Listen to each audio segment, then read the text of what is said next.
जय गुरु। आगे और सुंदर सुंदर वीडियो पाने के लिए चैनल को सब्सक्राइब और बेल आइकन प्रेस करना ना भूलें। जय गुरु। तो उन्होंने यहाँ पढ़ लिया, लेकिन वो पले और बढ़े जशोदा और नंद बाबा के घर पर। कृष्ण का शाब्दिक अर्थ अगर आप देखेंगे, पढ़ेंगे, तो कृष्ण शब्द आया है कृष्ण धातु से। कृष्ण धातु से कृष्ण का मतलब होता है टू अट्रैक्ट, आकर्षण करना। जो इस विश्व संसार में सबसे बड़े आकर्षणकारी हैं, वही श्री कृष्ण है। हम लोगों ने देखा कि किस तरह से वो जब हम पढ़ते हैं तो देखते हैं श्री कृष्ण भगवान के हाथों में मुरली थी, बांसुरी थी, और वो जब बांसुरी बजाते थे, उस बांसुरी के स्वर में कितने हजारों हजार लोग दौड़ कर आते थे, कितने जीव जंतु दौड़ कर आते थे। यानी वो बांसुरी की तान मतलब सबके प्रति उनका प्रेम, सबके प्रति उनका स्नेह इतना ज्यादा था कि सभी लोग दौड़ करके आए। और योगक्षेमम भाम्यहम्, श्री गीता में श्री कृष्ण भगवान बोले योगक्षेमम भाम्यहम्। जो लोग मेरे भक्त होते हैं, जो मेरे भक्त होते हैं, उनके दुखों को मैं अपने माथे में वहन करता हूं, उनके दुखों को मैं अपने माथे में वहन करता हूं। पांडवों ने कितना दुख झेला, पांडवों को वनवास दे दिया गया।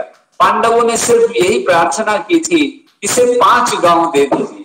दुर्योधन से प्रार्थना की थी, इसे 5 गांव दे दीजिए, सिर्फ 5 गांव देने से ही हम लोग खुश हैं। तो दुर्योधन ने कहा कि एक सुई के नोक के ऊपर जितनी जमीन आ सकती है, एक सुई के नोक के ऊपर जितनी जमीन आ सकती है, वो जमीन भी मैं देने के लिए तैयार नहीं। पांडवों के साथ कौन थे? पांडवों के साथ श्री कृष्ण थे। श्री कृष्ण भगवान एक बार सोए हुए थे और उनके माथे के पास में दुर्योधन बैठा था और पैर के पास में अर्जुन बैठे थे। श्री कृष्ण भगवान बोले कि जब मैं जगूंगा, जिसको मैं पहले देखूंगा उसको मैं वरदान दे दूंगा। जब वो जगे तो सबसे पहले उनकी नजर दुर्योधन पर पड़ी और दुर्योधन से उन्होंने कहा, बोलो दुर्योधन, क्या वर चाहिए, क्या व्रत तुम्हें चाहिए? तो दुर्योधन ने कहा, प्रभु आपके पास देने के लिए क्या है ये तो बताइए। बोले मेरे पास 2 चीज देने के लिए है। एक चीज है 26 अक्षोहिणी सेना मेरे पास में है, 26 अक्षोहिणी सेना मेरे पास में है, वो इस कुरुक्षेत्र के मैदान में युद्ध करेंगे। बोले और दूसरी चीज? बोले दूसरी चीज मैं हूं। बोले आप क्या करेंगे? बोले मैं सिर्फ सारथी बनूंगा, खाली मैं रथ चलाऊंगा। बोला आप अस्त्र उठाएंगे, शस्त्र उठाएंगे? बोला नहीं, मैं तो सिर्फ सारथी रहूंगा।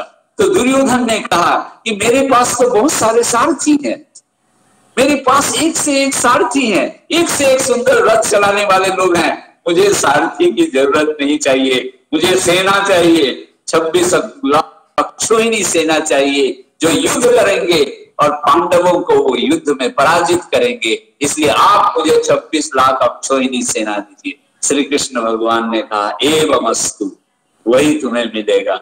अर्जुन से पूछे श्री कृष्ण भगवान, तुम प्रसन्न हो? तो अर्जुन ने हाथ जोड़कर कहा, प्रभु इस संसार में आपको छोड़कर मैं किसी को नहीं चाहता हूं, आपको छोड़कर मैं किसी को इस संसार में नहीं चाहता हूं। आप रथ के सारथी रहेंगे, इससे बड़ा और क्या हो सकता है? आपका तो संग मिलेगा, आप तो साथ में रहेंगे। श्री कृष्ण भगवान प्रसन्न हुए और देखिए उस युद्ध में अर्जुन ने जब अपना अस्त्र देख दिया है कि किसके अगेंस्ट में मैं लड़ाई करूंगा, ये भीष्म पितामह हैं, ये कृपाचार्य हैं, ये द्रोणाचार्य हैं, कहां मैं लड़ूंगा? तो श्री कृष्ण भगवान ने युद्ध के मैदान में ये गीता का ये सब श्लोक दिया और अर्जुन को जागृत किया कि देखो अर्जुन, ये कर्म भूमि है, ये कर्म भूमि है, कर्म करने की जगह है और ये कर्म पुरुषोत्तम के आदेश निर्देश के अनुसार से करना होगा। इसलिए मैं जैसे बोल रहा हूं वही कर्म सही में धर्म है इस समय के लिए, इस युग के लिए, इसलिए वो धर्म का पालन तुम्हें करना पड़ेगा, मैं जो बोलूंगा वो तुम्हें करना पड़ेगा।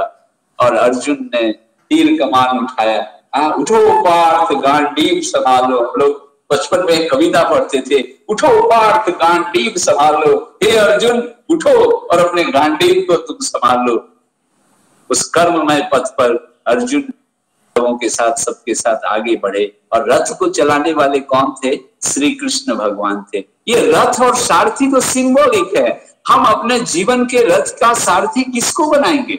अपने जीवन का रथ का सारथी हम किसको बनाएंगे? क्या रुपया पैसा को बनाएंगे? क्या घर द्वार को बनाएंगे? क्या मोटर गाड़ी को बनाएंगे? क्या अपना पोस्ट को बनाएंगे? क्या खेती बाड़ी को बनाएंगे? कौन होंगे मेरे रथ के सारथी? मेरे रथ के सारथी पुरुषोत्तम होंगे, क्योंकि पुरुषोत्तम दीन दुनिया के मालिक है।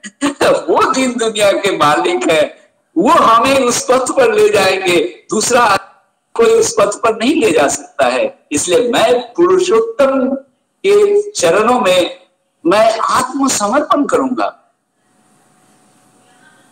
सरेंडर करूंगा, और वो जो नीति विधि बदलाए हैं उसके अनुसार से चलूंगा। अभी कुछ ही मतलब वर्षों पहले 1886 से पहले रामकृष्ण परमहंस देव आए थे। वो भी अवतारी पुरुष थे। राम और कृष्ण मिलकर राम कृष्ण, कितना सहज सरल थे। दक्षिणेश्वर के मंदिर में बैठते थे, सब उनको पागला ठाकुर कहते थे।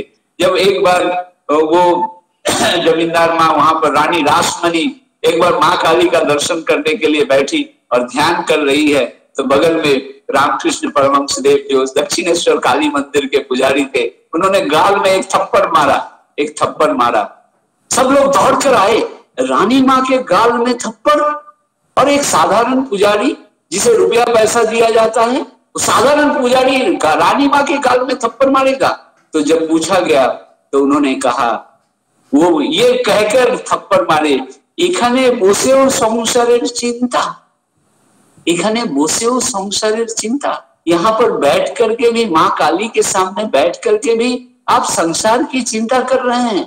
जब सब लोग दौड़ कर आए उनको पकड़ने के लिए, तो रानी माँ ने कहा, ये अंतर्यामी पुरुष हैं। आप लोग समझते हैं कि एक साधारण ब्राह्मण है, साधारण पंडित है, ऐसा नहीं है, ये कुछ और है।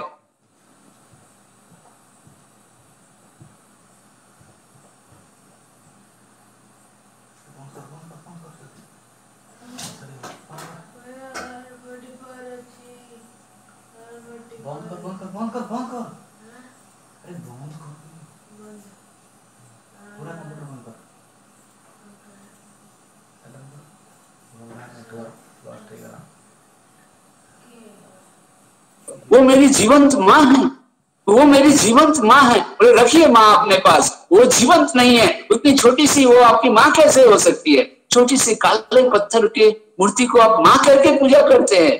तब रामकृष्ण परमहंस देव बोले, सुनो केशव, वो देखो सूरज, ये कितना छोटा से लगता है, एक रोटी के तरह छोटा है ना।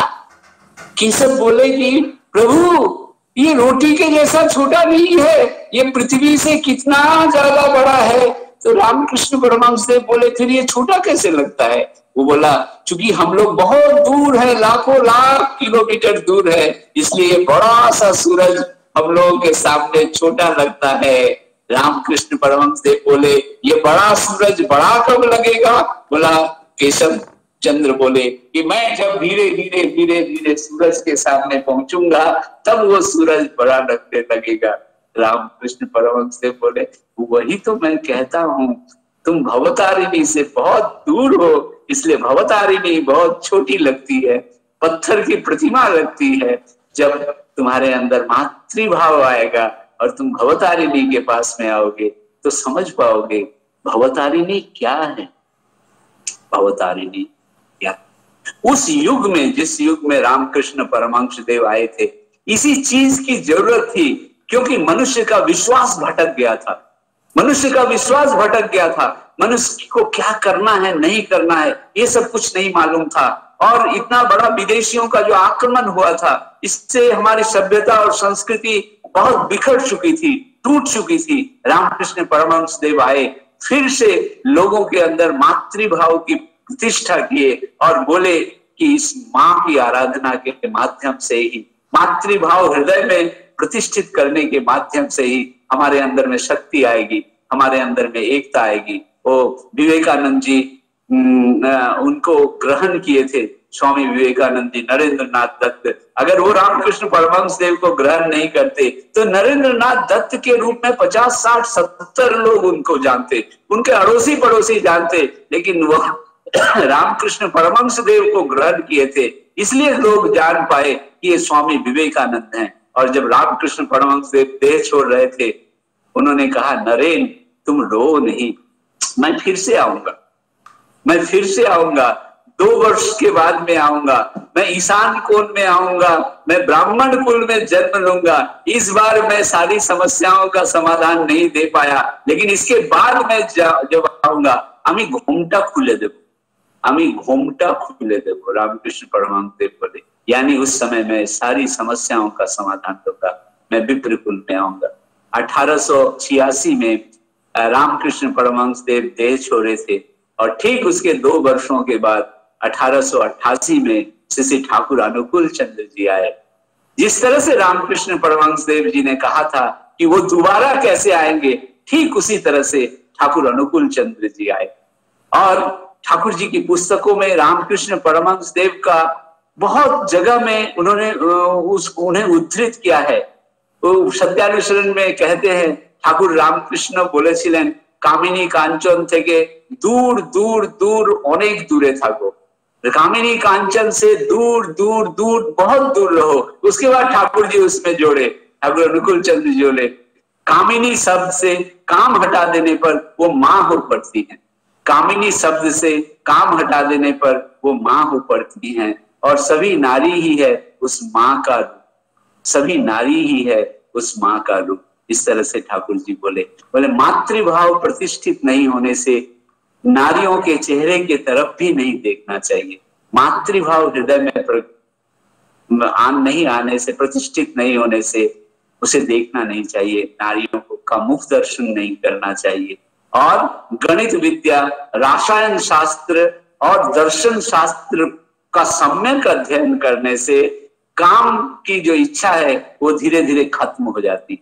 तो इस तरह से वो रामकृष्ण परमहंस देव की एक बार ठाकुर जी बोले कि मैं घूमते घूमते कलकत्ता में घूमते घूमते मैं दक्षिणेश्वर गया था, मैं दक्षिणेश्वर में गया था। उस समय मुझे बहुत भूख लगी थी, मुझे बहुत प्यास लगी थी। मैं एक व्यक्ति से वहां बोला कि मुझे कुछ खाना दीजिए, मुझे कुछ पानी दीजिए। किसी ने मुझे कुछ नहीं दिया।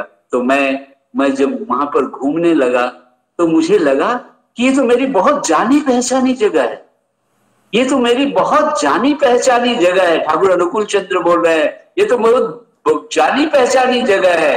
तो एक भक्त ने पूछा, ठाकुर जी आपने अभी तुरंत कहा कि आप प्रथम बार दक्षिणेश्वर गए थे, तो आपके लिए वो जानी पहचानी जगह कैसे हो गई? पुरुषोत्तम अपने मुंह से कभी भी नहीं कहते हैं कि इसके अगले जन्म में मैं अमुक था, मैं अमुक था, मैं अमुक था।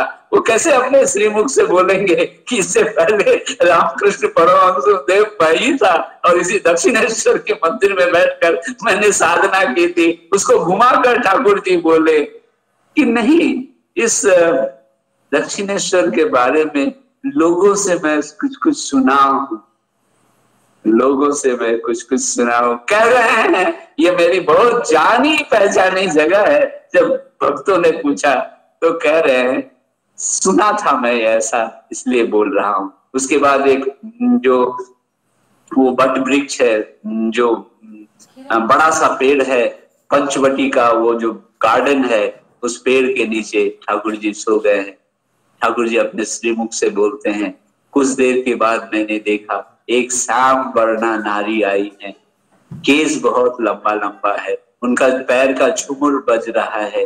वो आई हैं और मेरे माथे को उन्होंने अपने गोद में रखा और मुझे कहा कि ये खाओ, ये खाओ। उन्होंने मुझे खिला दिया और कहा कि देखो, उतने लोगों के सामने तुमने खाना मांगा था, पानी मांगा था, मैं तो वहां उन लोगों के सामने जा नहीं सकती थी ना, मैं तो उन लोगों के सामने जा नहीं सकती थी ना। ठाकुर जी बोले, उस दिन जो माँ ने मुझे खिलाया, मुझे तो भूख ही नहीं लगी, दिन भर कलकत्ता के रास्ते में मैं घूमता रहा। इससे क्या प्रकट होता है? इससे ये प्रकट होता है कि इस युग में ठाकुर अनुकूल चंद्र जी ही रामकृष्ण परमहंस देव बनकर आए थे, और इस युग में वो ठाकुर अनुकूल चंद्र बनकर आए। जब ठाकुर जी बहुत बच्चे थे, बहुत छोटे थे, तो उनकी माँ उनको ले गई थी हरिपुर नामक एक गांव में। उमेश चंद्र लाहिड़ी बाबू वहां के जमींदार हुआ करते थे।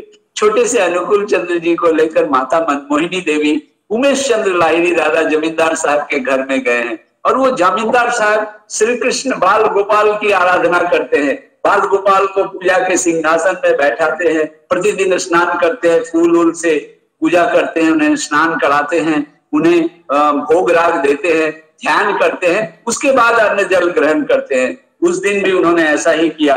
कुछ देर के बाद ठुन ठुन ठुन ठुन की आवाज आई। उन्होंने आंख खोलकर देखा कि वो गोपाल की मूर्ति नीचे गिरी हुई है, और सारा चंदन अपने देह में लगा करके ठाकुर बालक अनुकूल चंद्र वहां बैठकर मुस्कुरा रहे हैं। जमींदार जी को बहुत गुस्सा आया, उन्होंने डांट कर भगा दिया। उसके बाद मूर्ति को नीचे गिरा दिया गया, वो तो अपवित्र हो गई ना मूर्ति। उसको पंचगव्य से बहुत सुंदर ढंग से पवित्र करके, फिर नए से बैठा करके, फिर नया भोग राग दे करके, फिर ध्यान करने बैठे हैं जमींदार साहब। फिर बालक अनुकूल चंद्र जी वहां आकर बैठ गए। आंख खोलने पर अब बहुत गुस्सा आ गया। दोपहर का 1-1:30 बज गया, भूख भी लगी है, पानी भी नहीं पिया है, और बार बार ये बच्चा आकर बैठता है। उन्होंने माता मनमोहिनी देवी को कहा, इसको ले जाओ और एक घर में बंद करके रखो। दरवान को कहा कि पूजा घर के इस चौखट पर तुम खड़े रहना, किसी तरह से ये बालक घुसने न पाए मेरी पूजा में, जिससे विघ्न न डाले। तीसरी बार फिर वही हुआ।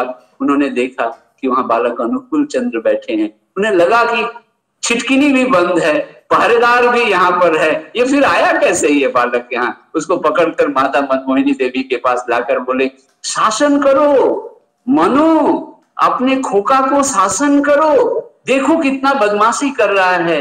मनमोहिनी देवी ने एक थप्पड़ मारा और कहा, तुम इतना नटखट क्यों हो गए हो, ऐसा क्यों कर रहे हो? तो ठाकुर अनुकूल चंद्र जी बोले, ओ उन्हीं आमाके दाकेन कैनो, तोतली बोली में, उन्हीं आमाके दाकेन कैनो, वो मेरे को बुलाते क्यों हैं?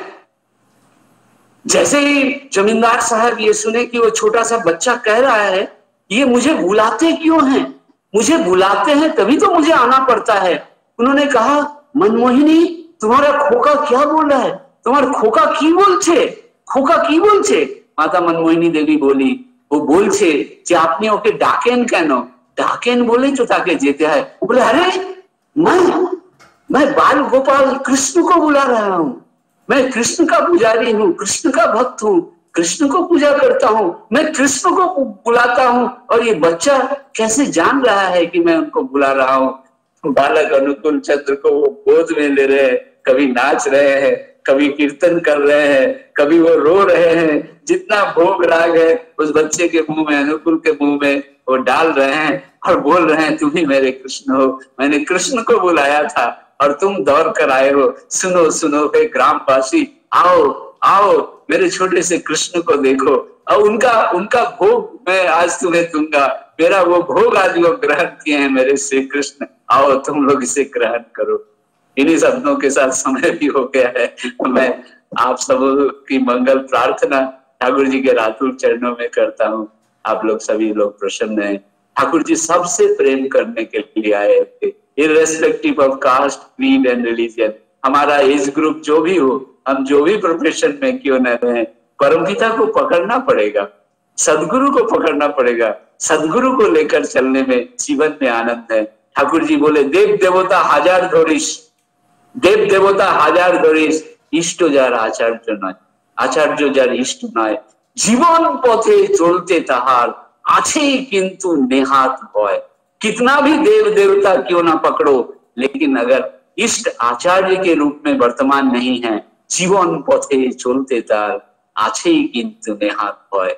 फिर वो बोले, असीम जखन ससीम होए सीमाते नैन स्थान, पृथ्वी टान होले ताई देख भी भगवान। जब असीम देह धारण करके ससीम होकर पुरुषोत्तम के रूप में इस धराधाम में नर शरीर लेकर आते हैं, उनके ऊपर श्रद्धा करने से, वृत्ति से ऊपर उठकर उनको पकड़ने से उनके अंदर ही भगवान का रूप दिखता है। ठाकुर बोलें इष्ट तुम्हार दाঁড়িয়ে আছেন জীবন ভূমির পারে ওপারে, ইষ্ট তোমার দাঁড়িয়ে আছেন জীবন ভূমির পারে ওপারে, আপন করে নে তারে তুই, আপন করে নে तारे तुई कर्म आचार व्यवहारे। इसलिए पुरुषोत्तम को पकड़ने का जरूरत है। आज आचार्य देव हैं देवघर में, हम लोग उनके पास में जाते हैं, समस्याएं लेकर बताते हैं और पूज्यपाद आचार्य देव हमें परिचालित कर रहे हैं कि कैसे हम ठाकुर जी के पथ में आगे बढ़ सकें। इस जन्माष्टमी के दिन में, इस पुण्य तिथि में मैं आप सबों के मंगल कामना करता हूँ। इस भाद्र महीने में ठाकुर जी का ये जन्म महीना है, इसलिए भी मैं आप सबों का मंगल प्रार्थना करता हूँ। जय गुरु, जय जय।